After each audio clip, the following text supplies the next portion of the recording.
₹5 का डिविडेंड आया और कल मैं काफी मैसेज पढ़ भी रहा था, देख भी रहा था और लोगों को ऐसा लगा कि ये क्या हो गया, बीपीसीएल ने तो हमें लूट लिया या अनिल जी ने हमें लूट लिया कि 45 से 50 रुपए का आप डिविडेंड की बात कर रहे थे, 40 से 50 रुपए के डिविडेंड की बात कर रहे थे। बात सही है, 40 से 50 रुपए के डिविडेंड की हम बात कर रहे थे। मैंने कहा कि 70 से 80 रुपए का डिविडेंड का कैलकुलेशन बनता है, टैक्स वगैरह कुछ काट पीट के भी अगर आप देखें तो 40 से 50 रुपए का बनता है। लेकिन एक चीज समझिए दीप, देखिए कई बार ऐसा होता है सचिन तेंदुलकर भी 0 पर आउट होता है, कई बार अमिताभ बच्चन की फिल्में भी बड़ी फ्लॉप हो जाती हैं, ऐसे बहुत सारे एग्जाम्पल है।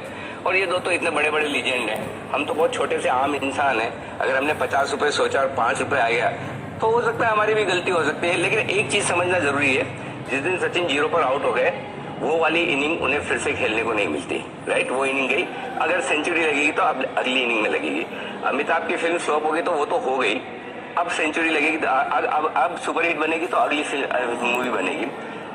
बीपीसीएल में ऐसा कुछ नहीं हुआ है कि बीपीसीएल की बैलेंस शीट में से 50 रुपए गायब हो गए हो।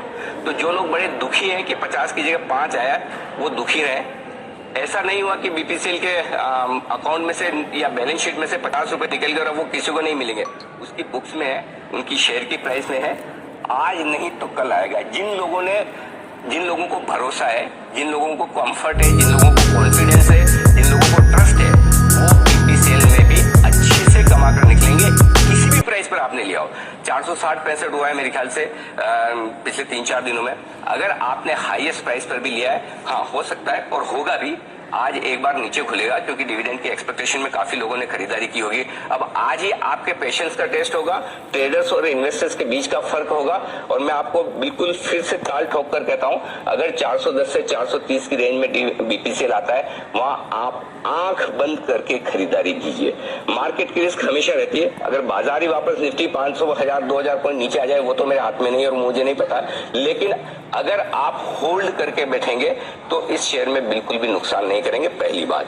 दूसरी बात, डिविडेंड नहीं आया है इसका मतलब ये नहीं कि डिविडेंड खत्म हो गया है, डिविडेंड डिले हुआ है। कोई टेक्निकल रीजंस होंगे, हम कोशिश भी कर रहे हैं बीपीसीएल के मैनेजमेंट से बात करने की, बात करेंगे, पता चलेगा कि क्या वजह है कि उन्होंने डिविडेंड छोटा दिया और वापस कब तक आ सकता है। लेकिन अल्टीमेटली न्यूमालीगढ़ में जो हिस्सा बेचा है वो आपके सामने, ट्रेजरी स्टॉक जो बेचा है वो आपके सामने, जो कैश है वो आपके सामने। तो अल्टीमेटली वो कैश आप ही को मिलना है, बीपीसीएल के शेयर होल्डर्स को ही मिलना है, किसी और को नहीं मिलना है। आज नहीं मिलना है तो कल मिलना है। इसलिए कृपया करके ये न सोचें कि बीपीसीएल में आप लूट गए हैं या बर्बाद हो गए हैं या अब क्या होगा, हमारा तो पैसा चला गया। पैसा अब भी शेयर का शेयर में ही है, आपकी जेब में आने में थोड़ा सा वक्त लग सकता है। हो सकता है डिविडेंड आपको मार्च के बाद अप्रैल मई में आता हुआ दिखे और 100% आता दिखे, वो हो सकता है। एक और बात मैं बहुत स्ट्रांगली आपको कहना चाहता हूँ दीप, और वो ये हो सकता है जो 45-50 रुपए की कैलकुलेशन आप और हम लगाकर बैठे हैं डिविडेंड की, उससे ज्यादा, ध्यान से सुनिएगा, उससे ज्यादा डिविडेंड आता हुआ दिखे। तो जिन लोगों को ने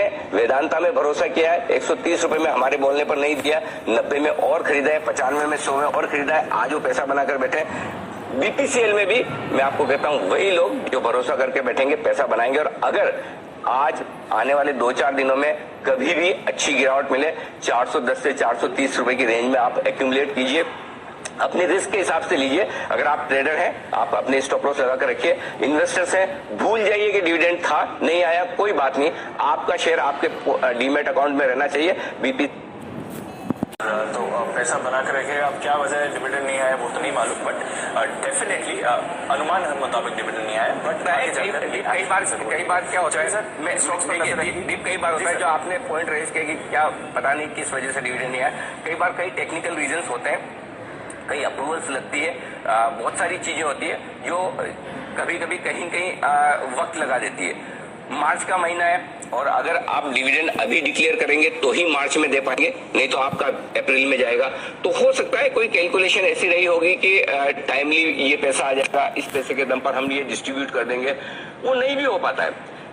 ये पॉसिबल है क्योंकि कई बार आपको रेगुलेटरी रिक्वायरमेंट्स होती है, कुछ फॉर्मेलिटीज पूरी करनी होती है, वो सारी चीजें होती है, कुछ अप्रूवल्स बोर्ड की या रेगुलेटर्स की लेनी होती है, उसमें कहीं कहीं डिले हो सकता है और वो कोई बड़ी बात नहीं है। हो सकता है 5 भी नहीं देते डिविडेंड। अगर समझिए ये तो 5 रुपए देने की वजह से लोग इतने दुखी कि 50 का 5 कैसे हो गया। सपोज इंटरिम डिविडेंड देते ही नहीं, कह देते कि भाई नहीं डिविडेंड नहीं दे रहे, हम बाद में डिसाइड करेंगे क्योंकि कुछ रीजन से अभी नहीं दे पा रहे, तो क्या होता है? तब भी बात तो वही थी। लेकिन प्रॉब्लम क्या है, लोगों को क्या लग रहा है कि 50 नहीं आया, 5 आया, 45 तो हमारे चले गए, डूब गए। 45 रुपए आपके डूबे नहीं है, 45 रुपए बीपीसीएल की बुक्स में ही है।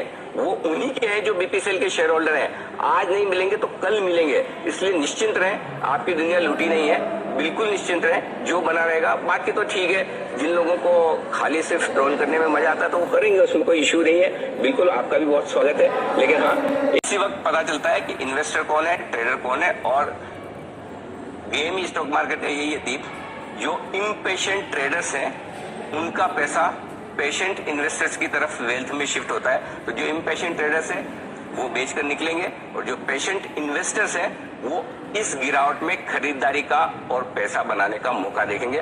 बहुत क्लियर कट रहा है, इससे ज्यादा साफ मैं आपको बीपीसीएल में नहीं बता सकता। ये देखो।